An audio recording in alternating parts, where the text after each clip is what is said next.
জানিয়ে দেব আজকের সর্বশেষ খবরাখবর, বাংলাদেশ সহ সারা বিশ্বে ঘটে যাওয়া আজকের সকল গুরুত্বপূর্ণ আপডেট জানাচ্ছি বিস্তারিত। সাবেক পুলিশ মহাপরিদর্শক আইজিপি বেনজির আহমেদের বিরুদ্ধে দুর্নীতির অভিযোগকে গুরুত্ব দিয়ে ব্যবস্থা নেওয়ার দাবি উঠেছে জাতীয় সংসদে।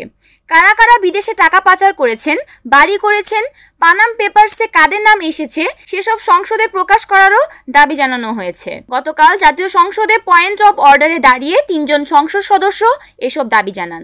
এতক্ষণ শুনছিলেন দেশের খবর, এবার আন্তর্জাতিক। অবরুদ্ধ গাজা উপত্যকায় জাতিসংঘের একটি স্কুলে ইসরায়েলি বাহিনীর হামলায় অন্তত 27 জন নিহত হয়েছেন। স্থানীয় গণমাধ্যম জানিয়েছে এই স্কুলটিতে হাজার হাজার বাস্তুচ্যুত ফিলিস্তিনি আশ্রয় নিয়েছিলেন। তবে ইসরায়েলি দখলদার বাহিনীর দাবি স্কুলটি হামাস নিজেদের কাছে ব্যবহার করেছিল। ভারতের লোকসভা নির্বাচনের ফল প্রকাশ হয়েছে। 24 জন মুসল্লি প্রার্থী কংগ্রেস থেকে। এই দলটি থেকে 7 জন মুসলিম জয়ী হয়েছেন, আর পশ্চিমবঙ্গে তৃণমূল কংগ্রেস থেকে জয়ী হয়েছেন 5 জন। এছাড়া সমাজবাদী দল থেকে জয়ী হয়েছেন আরও 4 জন। অন্যরা অন্যান্য দল থেকে জয়ী হয়েছেন।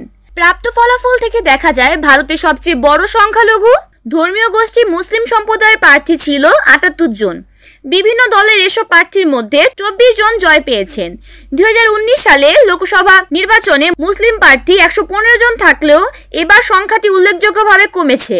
জয়ী 24 জন প্রার্থীর মধ্যে অন্যতম ভারতের সাবেক ক্রিকেট তারকা ইউসুফ পাঠান। তিনি অল ইন্ডিয়া তৃণমূল কংগ্রেসের প্রার্থী হিসেবে পশ্চিমবঙ্গ রাজ্যের বহরমপুর আসনের প্রার্থী হয়েছিলেন। এতক্ষণ সাথে থাকার জন্য সকলকে ধন্যবাদ।